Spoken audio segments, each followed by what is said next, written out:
सुबह सुबह प्रभु जी दया तेरी नहीं है, रात भर तेरी वफादारी भी। सुबह सुबह प्रभु जी दया तेरी नहीं है, रात भर तेरी वफादारी भी। वर्णन करूं मैं कैसे प्रभु जी, करता रहूं मैं बस तेरी स्तुति। वर्णन करूं मैं कैसे प्रभु जी, करता रहूं मैं बस तेरी स्तुति। ऐ मसीह तू महिमा पाए, नाम है तेरा महान। जय मसीह की। एक और नया दिन हमारे परमेश्वर ने हमें प्रदान किया है। प्रतिदिन सुबह हम परमेश्वर के विश्व सदा को याद करते हैं, क्योंकि आज के दिन अनेक लोग देखना चाहा लेकिन देख नहीं पाया। प्रभु का करुणा है, हम लोग जीवित हैं। स्वागत है आप सबका इस कार्यक्रम में। आज की रोटी शीघ्र ही आने वाले प्रभु यीशु मसीह के मधुर नाम से प्यार भरा नमस्कार। प्रार्थना करें मिलकर। प्रभु धन्यवाद हो, हम आपको हृदय से धन्यवाद करते हैं। आपके विश्व सदा हमारे लिए काफ़ी हैं। हमारा प्रार्थना ये है प्रभु, दिन प्रतिदिन के रोटी हमें प्रदान करे और पाप में पड़ने से हमको बचाए।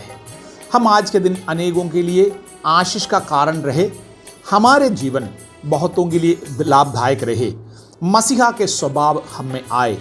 संसार के प्रभु हम अनुरूप नहीं बनते हुए, संसार के बुद्धि और युक्ति के अनुसार नहीं प्रभु, हम आपके दृष्टिकोण से वचन के माध्यम से हम दूसरों के लिए सोचे, अपने लिए सोचे, बहुतों के लिए परमेश्वर हम लाभदायक रहकर हमारे परमेश्वर के नाम के लिए हम महिमा पहुंचाने वाले रहे। हमारे देश के प्रत्येक समसृष्टियों के लिए धन्यवाद, हमारे अधिकारीगणों के लिए धन्यवाद। प्रभु, जिसको चंगाई चाहिए तू चंगाई प्रदान कर, जिसको छुटकारा चाहिए छुटकारा प्रदान कर, हमसे बातचीत कर, यीशु मसीह के नाम से आमीन। आज की मनन के लिए हम प्रभु के वचन से एक पद पढ़ेंगे। मत्ती रचित सुसमाचार 24वीं अध्याय के 44वीं वाक्य। इसलिए तुम भी तैयार रहो, क्योंकि जिस घड़ी के विषय में तुम सोचते भी नहीं हो, उस घड़ी मनुष्य का पुत्र आ जाएगा। प्रभु के लोगों के विषय में इस प्रकार समझना है, निरंतर तैयारी के साथ रहने वाला एक प्रजा है। हमारा परमेश्वर के प्रजा निरंतर तैयार रहने वाला एक प्रजा है। हम लोग अक्सर एक कहावत इस प्रकार बोलते हैं, इंडियन वेडिंग, भारतीय शादी। भारतीय शादियों में हमारे आजू बाजू में जब शादियां होता है, हम लोग भी जाते हैं। आखिरी मिनट में लोग बहुत भागादौड़ी करके अनेकों काम करते हुए हम लोग देखते हैं। उनके पास समय रहने पर भी बैठे रहता है। कुछ हलवाई वालों को भी हम लोग देखते हैं, टेंट वालों को भी देखते हैं।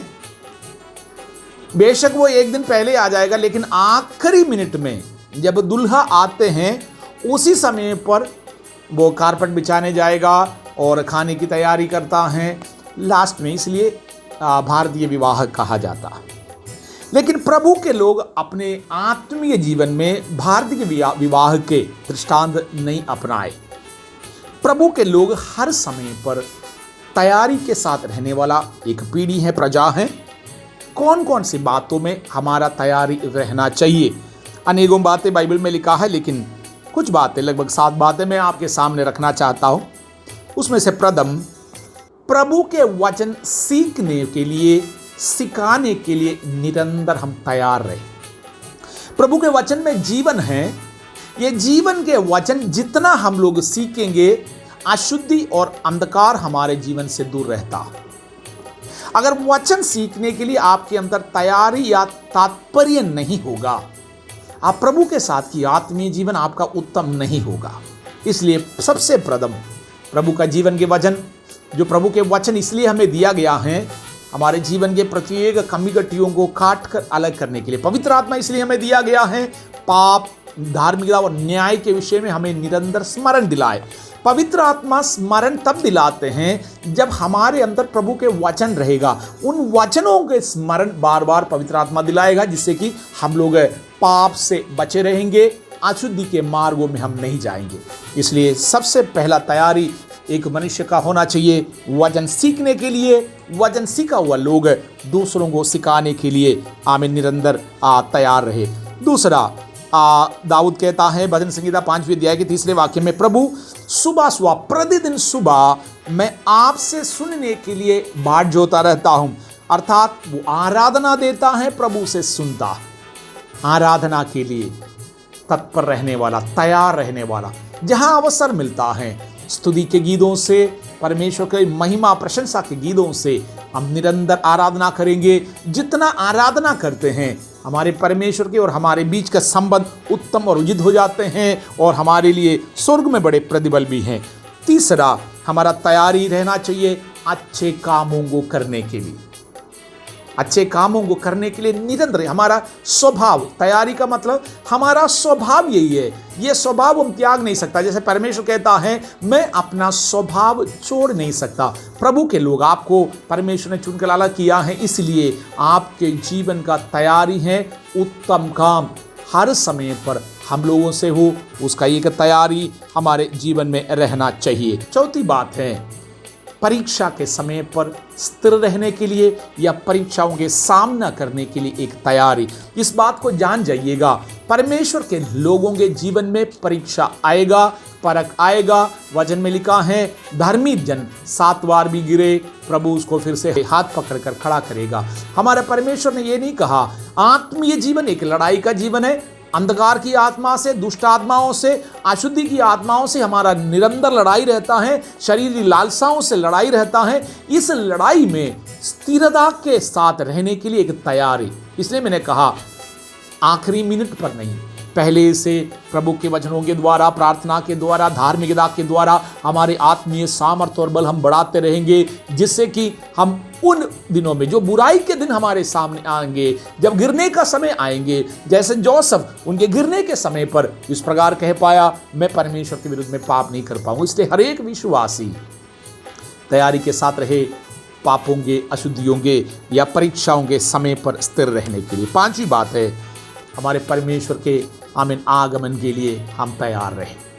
हमारा परमेश्वर कभी भी आएगा, कब आएंगे समय नहीं बताया गया, इसलिए हमारे प्रत्येक कामों के द्वारा वचनों को पूरा करते हुए एक तैयारी के साथ रहे। लूत के उदाहरण हमें मालूम है, आखिरी मिनट में उसको वहां से सोदोम गमोरा से स्वर्गदूत खींच करके भगा कर ले गया। उसके बावजूद भी जहां पर उनको पहुंचाना चाहता था वहां तक नहीं पहुंच पाए। इस प्रकार हमारे जो आत्मीय जीवन में एक तैयारी के साथ रहे हमारे परमेश्वर के आगमन के लिए।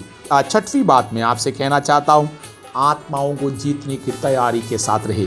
दानियल के पुस्तक में इस प्रकार लिखा है जो बहुतों को धर्मी बनाते वो तारों के समान चमकेंगे। इसलिए जहाँ कहीं अवसर मिलता है आत्माएं नष्ट हो रहा है, नरक में जा रहा है। आपका और हमारा समस्त सृष्टि है, हमारे देश के प्रिय लोग हैं, हम उनसे प्यार करते हैं। आज के दिन हो सकते हैं अनेक लोग इस सच्चाई को नहीं जानते, लेकिन प्रभु के वचन के अनुसार वचन समय और असमय में आमीन हम वचन के प्रचार के लिए हम लोग तैयार रहे। आमीन हमारा परमेश्वर इसलिए हमें अपने निज पुत्र निज भाग बनाया है। 7वीं बात है शांति के जीवन व्यतीत करने के एक तैयारी। कई बार जब इन बातों को सुनकर के हमें लगता है कि हमारा जीवन शांति का है, लेकिन उसके लिए भी एक तैयारी है। अनेकों ऐसे बातें हैं आपको क्रोध दिलाने वाले बातें सामने आते हैं, अनेकों बातें हैं कि आपके जीवन प्रभु के वचन से दूर बहा कर ले जाने वाले बातें थे। उन प्रत्येक समयों पर शांति से रहने के लिए हमारा हृदय आमीन तैयार रखे और शैतान आपको हराने ना पाए, प्रभु के वचन आपके हृदय में अधिकाय से बसने पाए। तैयारी के साथ रहने वाले एक आत्मीय जीवन, प्रभु को पसंदीदा एक जीवन, परमेश्वर को निरंतर प्रसन्न करने वाले एक जीवन आपका रहे। आज के दिन आशीषित दिन रहे, यीशु मसीह के नाम से आप